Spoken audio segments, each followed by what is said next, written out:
Welcome to part 2 of the sling bag project tutorial. If you've yet to watch part 1, you can check out the description box below or my channel for that video, but we're going to get started where we left off in the previous video. So if you sewed along in the previous video, these are the pieces you'll have completed at this stage. So you'll have your front zipper pocket, your back zipper pocket, your triangle ring piece here. You'll have your upper or top gusset zipper sewn in, and you'll have your strap with the strap attachment sewn on. We're going to start off this video by assembling our front panel, followed by our back panel.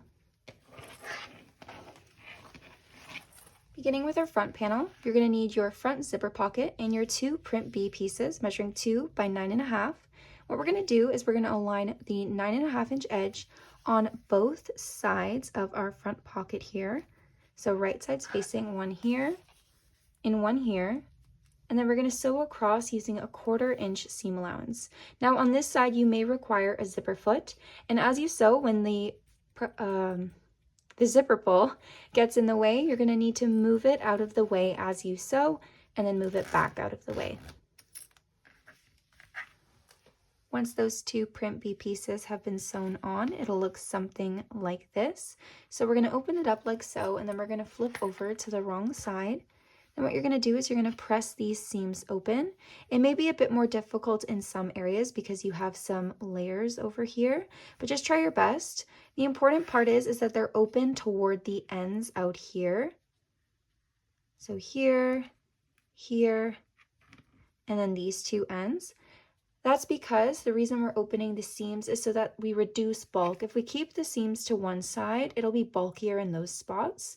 If we open them up, it's a little bit less bulky in one spot alone. It separates the seam allowance into two parts. So that's why we're opening up our seams. So if you can't open up some of the parts in here too easily, that's okay, as long as the ends are opened up and everything's nicely pressed. So once your seams are pressed open, your front panel will look something like this. You're now going to set it aside for now while we do the back panel.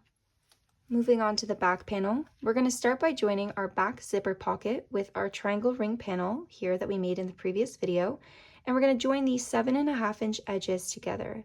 So the top edge here and the bottom edge here. We're going to do that by putting these with right sides facing like so, and then we're going to sew across. But before we sew across, we want to make sure that this edge aligns with this edge. So as you can see here, they'll actually align perfectly. So when we bring this up here, we can just do a couple stitches right here to make sure they're aligned, and then we can sew across with a 1/4 inch seam allowance. Once those two pieces have been joined together, it'll look something like this. So you're going to open yours up just like I have, and then you're going to flip over to the wrong side. And just like with the front panel, we're going to press our seams open. So press your seam open as much as you can. Where the zipper is located, mine's located right here, as you can see. You're not going to be able to open your seam because of the zipper. So you're going to leave this part as is, but you're going to try to press everywhere else as open as possible, making sure to focus on these outer edges. Now that our seam was pressed open, as you can see here, it's nice and flat. We're going to take our print A piece that measures 2 by 7.5, and we're going to repeat the same process by joining the top edge with the bottom edge here, these 7.5 inch edges. So we're going to make sure they're aligned, and then we're going to sew across using a 1/4 inch seam allowance. So just like before, we're going to open this piece up now that it's sewn, and then on the wrong side, we're going to press our seams open so that this piece is nice and pressed and flat. Once pressed, your back panel will look something like this. We're now going to set it aside for now. With our 14 by 7.5 inch print D piece, this is the interior lining pocket. What we're going to do is we're going to fold it in half with the wrong sides facing by bringing these 7.5 inch edges together. We're going to press this fold right here, and we're going to sew a top stitch across because this is going to be the opening of our pocket. This is what that top stitch will look like on that top folded edge there. My thread really matches my fabric, so it's pretty difficult to see on camera, but it's just right here. Next up, taking your print D piece, measuring 9 by 2.25, we're going to fold it and then sew it. So what we're going to do is we're going to flip over to the wrong side. I've already pressed mine, so it's a little bit easier for me to show you the process. What you're going to do is you're going to bring the outer 9 inch edges together, so fold it in half with the wrong sides facing. You're going to press this fold to crease. That'll mark our center. And we're going to open it back up, and we're going to bring the outer 9-inch edges into that center, just like so. And then we're going to press the outer folds here and here at the iron. And then we're going to fold one more time and press again so that everything is tucked inside. And then what we're going to do is we're going to sew on both sides close to the edge, starting with the open end, this side, followed by the folded side. Once it's sewn on both sides, it'll look something like that. Next up, you're going to grab your 1/2-inch swivel hook or 1/2-inch D-ring, and then you're going to insert it in here. I found mine. I don't know if I mentioned in the last video, but I couldn't find where I put mine, and I only had one, but I did find mine, thankfully. We're going to insert it inside here, just like so. Then we're going to fold it in half, so bring those raw edges together. And then we're going to sew really close to the swivel hook to make sure it stays in place and doesn't move around. Oh, and make sure to backstitch too, because if you're adding anything to it, you want it to be nice and secure. Next up, taking our 2 print D pieces that measure 9.5 by 7.5, as well as our folded pocket piece that we top stitched, and our swivel hook piece here, we're going to start basting everything together. So on one of the panels here, the 9.5 by 7.5 inch piece, we're going to align our pocket with the bottom 7.5 inch edge, so the raw edges together. Your top stitched edge will be right here. What we're going to do is we're going to baste around to secure, and you want to make sure that the distance from the top edge to the top stitched edge here is the same on both sides. Then what you're going to do is you're going to baste your swivel hook or D-ring tab piece 2 inches in from the outer 9.5 inch edge on the top 7.5 inch edge. So you want to make sure your direction is correct. So 2 inches in, right there. We're just going to baste it. Once the print D pocket piece and swivel attachment are basted, as you can see here, of the pocket there, and then the swivel hook here, they should look something like this. Next, taking our 2 exterior panels, so our front and back panels, as well as our 2 print D lining pieces measuring 9.5 by 7.5. What we're going to do is we're going to get the curve template that was provided in the description box below, and we're going to curve all 4 of the corners on each of these 4 pieces. So what you're going to do is you're going to take the curve template and you're going to align the outer corners of the curve with the top and side straight edges. So right here, just like so. And then you can either trace it using a marking pen and cut it with scissors, or you can take your rotary cutter and cut it. I prefer using my rotary cutter. But then what you're going to do is you're going to do it on each of these 4 corners and repeat for each of these 4 pieces. Now I'm going to provide you with a tip for the front panel. I find that when I cut on this side, it's a lot harder to get this curve really nice and crisp on the faux leather faux suede side. I tend to, when using a rotary cutter, I tend to cut on the Fusible Fleece side. It just helps me get a better edge on the other side. And if there's any Fusible Fleece that's poking out on this side, I just take my rotary cutter and I trim it off. So I'll give you an example right now. So I get my rotary cutter, and the reason I'm not trimming all of them on screen is so I don't knock into the tripod because I don't have a lot of space. But basically I cut it, just following that curve. I'm going to bang into my sewing machine now with my arm, which is why I'm going so slow. So it gives me that really nice curve. And then if I flip over to this side, you can see a little bit of the Fusible Fleece is still showing. So I just go right here and I trim it off at a bit of an angle so it's no longer visible, and I have that really nice curved corner. Now I'm going to repeat that on all 4 corners for all 4 pieces. Now that the corners have been curved, your pieces will look something like this. I'll lay them out. So you have your print D piece with the swivel hook, your print D piece with the pocket, you have your front panel, and you have your back panel. Next, what we're going to do is we're actually going to baste our print D lining pieces to the wrong side of our exterior panels. And what we want to do is we want to baste this pocket piece to our back panel. That's because when this is filled with stuff, we want it towards the back of the bag and not against the front of the bag. So what we're going to do is we're going to flip over our print D lining pieces, just like so. And we're going to align our back panel with that pocket piece with the wrong sides facing, just like so. In our front panel piece, we're going to align it with the one with the swivel hook. Again, wrong sides facing. I'm just going to slide this more in the middle. And our pieces should be the same size. As you can see here, if we line it up, it's the same size.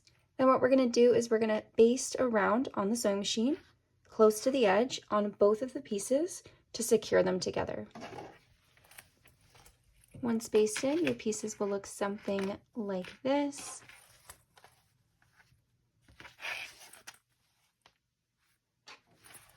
Next, we're going to work on the binding.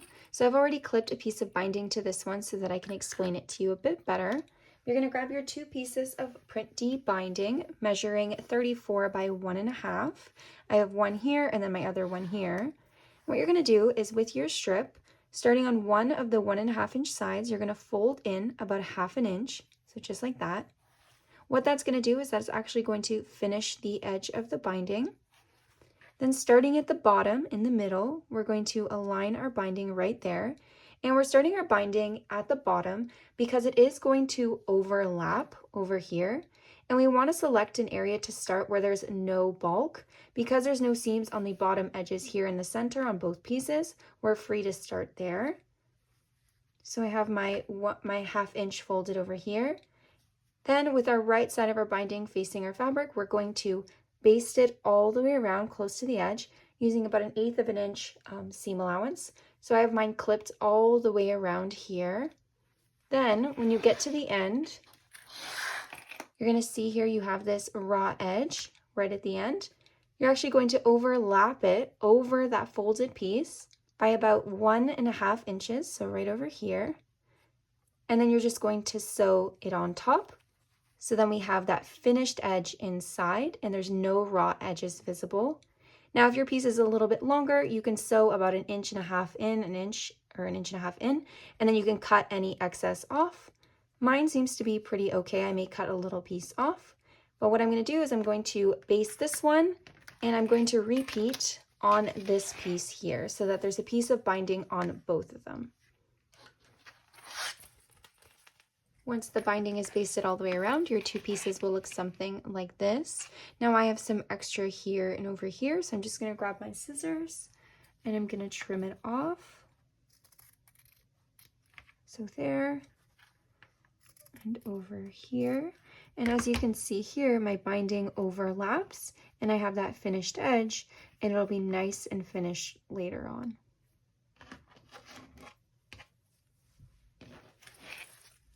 Next, taking only our back panel with our pocket, we're going to flip to the exterior side and we're going to attach our strap. So I have mine here. And what we're going to do is we're going to center our strap with this top edge up here. You can either fold it in half like this and mark the middle, or you can use your mat or ruler to measure it. You can do the same for this piece here. And what you're going to do once you've centered the 2 center markings, I haven't marked mine yet, you're going to baste across here close to the edge to secure. And when you do this, you want to make sure that the rectangular slider faces up and not down. That's because when we wear this later on, this is going to go up like this, and we want this part here against our skin or our body, not this part of the slider. So we're going to make sure that it faces upward. And we're going to baste across here. That's what it'll look like basted up here. Taking our 2 front and back panels basted with our lining and our binding, we're now going to mark the middle of the top and bottom edges on both pieces. Now you can do that by either folding your piece in half like so. So just like this, and marking where the middle is here. Or you can do it by using your mat or your ruler and measuring. I've already marked mine, so my markings are here, here, here, and here. Now this side you probably won't have to mark again because we already marked it before and we still have our middle marked on this piece. But once you've marked the middle, you're then going to mark 3.5 inches down from the top edge on the left and right sides of both pieces. So if you see here, I have 1, 2, 3.5. My marking is right there. And then I have another marking right here. And on this piece, you can probably see it a bit better because it's a light gray fabric. You see my marking there and my marking there. So what this is going to do, these two center markings are going to help us center our gusset, and these two markings are actually where our zipper portion is going to divide into the bottom portion of our gusset. So we're going to set these aside right now while we assemble our gusset. Taking our final two pieces of print B and print D, measuring 18¼ by 2 7/8, as well as our upper gusset with our zipper, we're going to start assembling everything together. Starting with our print B piece, we're going to align that 2 7/8 edge with the zipper here, this edge here. So it should measure the same size. So right side of the fabric facing the right side of the zipper. So just like so. Then what we're going to do is we're going to pick up the entire thing and we're going to align it with the 2 7/8 inch edge of our print D piece. So just like that, these edges should align. So I'm just going to align mine a little bit better. As you can see, they align. So we're going to sew across here using a 1/2 inch seam allowance. And I'm just going to open it up so you can see how the pieces all align together. So the right side facing the exterior side of the zipper, and then the print D lining faces the other print D piece. Once that's sewn, it's going to look something like this. And before we move on, what we're going to do is we're actually going to mark the middle of our print B piece and the middle of our zipper gusset piece. So to do that, we're going to grab a marking pen, and we're actually going to fold our piece in half by bringing the edges together, just like so. And we're going to mark that middle. So right here is my middle. Then we're going to do it on this side as well. So bring that together, just like so. And my print D piece is getting in the way a little bit, but that's my middle, so right here.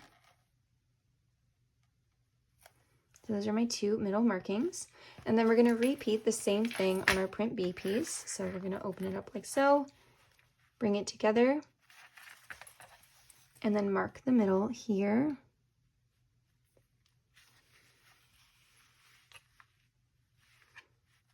And here. This is so that we can better center it with our front and back panels when we sew it all together. Next, what we're going to do is we're going to open up these pieces here. So it's like this. And then from each of these 2 7/8 inch edges, we're actually going to mark our seam allowance with a marking pen. So our seam allowance here is 1/2 inch. So I just drew a line 1/2 inch in from the edge. And then I repeated that with my print D piece. It's kind of hard to see on camera because the pen is blue, but there's my line. And what I'm going to do is I'm going to open it up by bringing the wrong sides together. So just like that, as you can see here. Then we're going to bring just our print B piece to the upper gusset here, the other side of the zipper, like that. And then we're going to flip over and bring just the print D piece to that other end, like so. So we have something as similar to what we had before. We have the print D, we have the print D piece facing the print D lining, and then we have the exterior side of the zipper facing the print B piece. And what we're going to do, using our 1/2 inch line as a guide, we're going to get some pins or quilting clips, and we're going to clip it in line with that line to act like a seam. Grab some more clips. Now, the reason we want this to act like a seam is we're actually going to test our gusset to make sure it fits our front and back panels. We don't want to sew this and sew our top stitches and then it doesn't fit. So what we want to do is we want to mimic a seam. Oh, I forgot to add my third clip. We want to mimic a seam so that when we turn it this way, we can test our gusset without actually sewing it closed. So as you can see here, my gusset looks complete. I'm now going to grab my front panel and I'm going to test that it fits. So here I have my front panel and I have all of my markings from before. What I'm going to do is I'm going to take the center marking from my upper gusset. I'm going to take this one and I'm going to align it with my front panel. So I'm going to align them together. And then I'm going to get a quilting clip or a pin and I'm going to clip that together to hold it in place. I'm then going to get this side seam and I'm going to press my fabric open as much as possible so it acts like that seam. And I'm going to align that with this 3.5 inch marking here.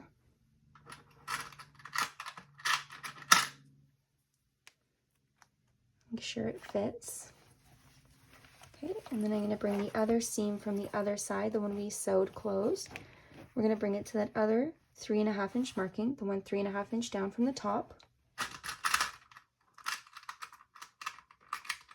My clip doesn't want to come out of the container. So we're going to clip it there. And then we're going to get the center portion of our gusset here, the center marking on our print B piece. Now we are going to hand baste this all together after, so you won't have to deal with these layers being separate, but for now we are going to have them separate and loose. It's a little bit trickier, but that's okay. So we're going to bring that marking together.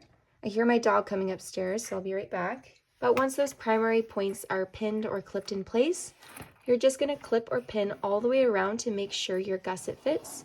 And again, because this is still loose, you may have to adjust it. I don't think mine is properly centered right here, the lining part, so you may have to adjust it, but just check that your gusset fits and I'll show you mine in a second.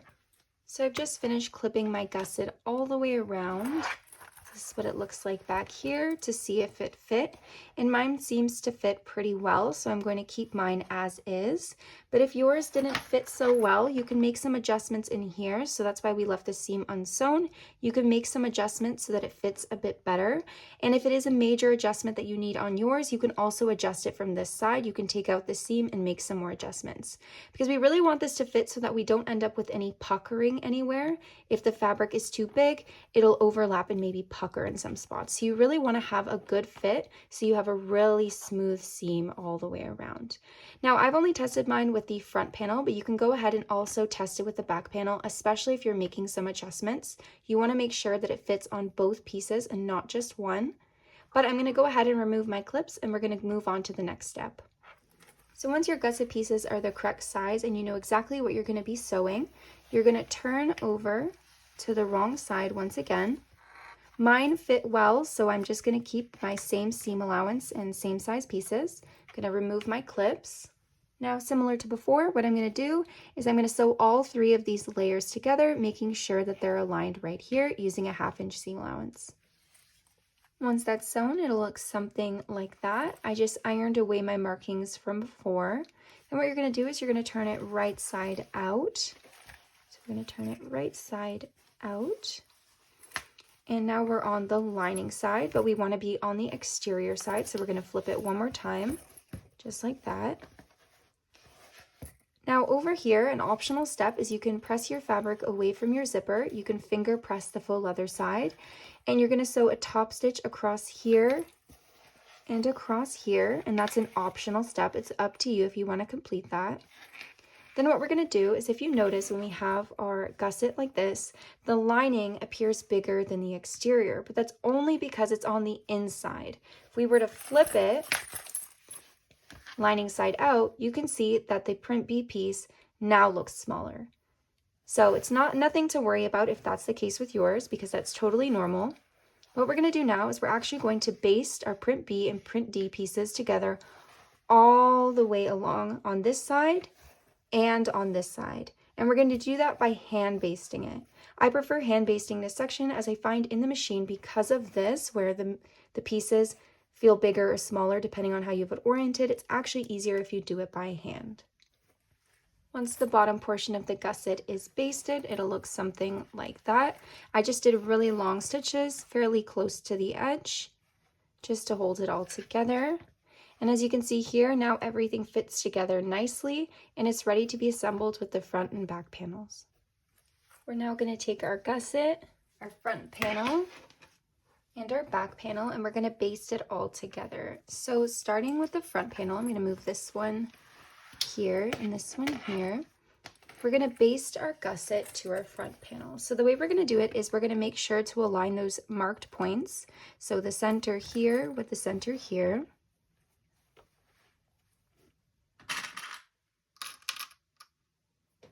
Just going to put a quilting clip to hold it in place.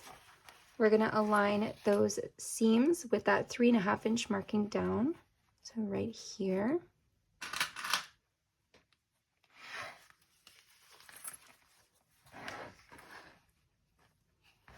My marking is blue, so it's a little hard for me to see, but the seam to the other marking on the opposite side. And then finally, the other center marking down here. So we're going to bring the center together. Now, what I like to do is I like to machine baste those primary points just to make sure they're aligned with those markings. Then what I do is I get my hand sewing needle and I hand baste all the way around.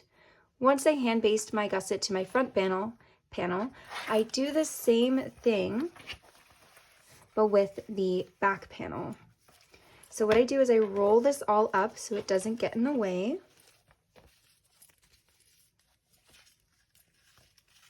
So just like that, keep it in the middle. You can actually use some quilting clips if you'd like to keep it rolled up. So I'm just going to put one temporarily like that. But then you're going to do the same thing. You're going to bring the center together. So the center points, make sure they're aligned. Same with the bottom and the sides. And once that's all pinned together, you're going to do the same thing. You can machine baste the marking points, so the top and bottom and then the two sides, and then you can hand baste all the way around. So I'm going to do that starting with my front panel and then moving on to my back panel, and I'll show you what my basting looks like. So if you want to do something similar to me, you can, but I'll show you in a moment. I've just finished basting my gusset to both my front and back panel. As you can see here, my basting is a little bit messy, but I wanted to show you what I did. So around the sides, the straight edges, I just went in and out, but on the curves, I went over. So I put the needle through and then back over. As you can see here, it kind of cases that edge. What that does is that keeps all of those edges together so that when you sew around, they don't move. And then around here, I just went in and out because it's just a bit easier and these edges won't move as easily. Now, if we flip over to here, we're now going to sew all the way around, but we're going to sew on the gusset side all the way around for the front panel and the back panel. So when we're sewing the back panel, we're going to sew here all the way around. And then when we sew the front panel, we're going to flip it back over. Still on the gusset side, we're going to sew all the way around. Quickly before I sew that, I also want to let you know that when you're sewing around, when you get to these curves, make sure that your binding under here is nice and flat. It's not poking up or folded up because it'll get stuck in your seam and then it'll be difficult to do your binding after. You want to make sure it's nice and flat under here. You can even stop when you get to about here near your corner and you can actually adjust it underneath and then proceed to sew around the corner. So this is going to be the harder part of making this bag. So please take your time, and if you have to take things apart, that's no problem. I take things apart all the time, so just take your time with this step. Something else to note for when you sew all the way around is to make sure to backstitch on areas such as the strap attachment, the swivel hook piece in the lining, as well as your nylon webbing, because these are areas you want to make sure are nice and secure.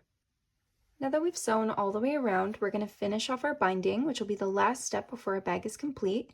I've already clipped some of it in place here, but I'm going to show you how to do these two sections. I've also already finished the back side here, just so that I could show you what it'll look like once it's all complete and hand sewed. So as you can see here, it's nice and polished. Moving back over here, once you've sewn around, your binding will be open like this. What you're going to do is you're going to move to the side of the bag, and you're going to fold that raw edge of the binding in to meet your seam allowance. Just like that. And then you're going to fold it one more time back over to cover that seam and to cover your seam allowance. So just like that, and you'll have that nice concealed edge. So I'm going to take a quilting clip and I'm just going to clip that in place for now. Now, something you'll notice is that some areas on the bag are a bit thicker than others. Depending on the thickness, you may fold in a little bit less in order to reach over the seam allowance, and that's completely fine. I had to do that where the strap attachment piece was located. I had to fold a little bit less in so that I could fold it over and cover my seam allowance.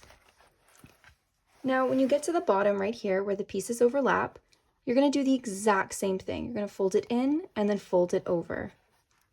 It'll look something like that. And as you can see here, this is where that finished edge is. And when you hand sew it all the way around, it'll look something like that. Now for the corners, once you have here and here clipped, these actually just come into place. So I'll show you what I mean. So by having quilting clips on either side of a corner that you're working on, it actually helps to pre-fold the fabric along the curve since both sides are already folded. So what you can do is you can just grab the fold in here and pull it over the corner. It won't be perfect every time, but it makes it a lot easier to adjust since this is now already folded and smooth along that curve. But once you've folded all of your binding on both sides, so on this side and on this side, you're going to grab a hand sewing needle and some thread and you're going to hand sew your binding. If you're looking for a video on how I hand sew my binding, I actually show that in my lanyard ID card holder tutorial, so you can check that out if you're interested. Once your binding is sewn all the way around on both sides, your interior will look something like this. Next, what you're going to do is you're going to go to the top and you're going to open your zipper if it's not already open. Once your zipper is open, we're going to begin turning the bag inside out by pushing from the bottom and grabbing it from the inside. So just like this, and you want to make sure not to scratch that faux leather or the faux suede. You can just get the strap out of the way here.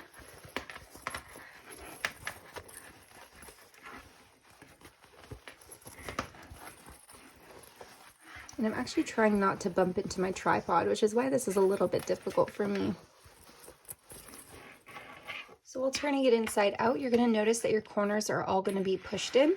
So you're going to want to push them out so that they're nice and round on all four corners on both sides. So here's what the front of my sling bag looks like. As you can see, I still need to do a bit more pressing at the iron, but I'll do that afterward. You can also notice that it is more of a slouchy sling when it's empty, but I have my two front pockets here and here and my upper gusset. I'll now show you the back when my dog stops barking. And this is what the back of the sling looks like. As you can see here, I have my strap attachment, the upper zipper pocket with that tab, and my two triangle rings. So that's the back. I also do need to press here a bit more too. I'm just noticing that now. I'm trying to show you the interior of the sling, but it is a bit too dark to be picked up on camera. But I have my swivel hook attachment and my pocket in here. So I just added some stuff inside the sling to show you what it looks like full. I still do need to press mine a bit more, but I'll do that afterwards. But I really love how this color combination turned out with the oranges and these jellyfish. But I just want to say thank you so much for watching to this point. If you're still watching this video, I really hope you enjoyed this sewing tutorial. And if you did, please give this video a like and subscribe. But that's all for today's video. I'll see you all next time.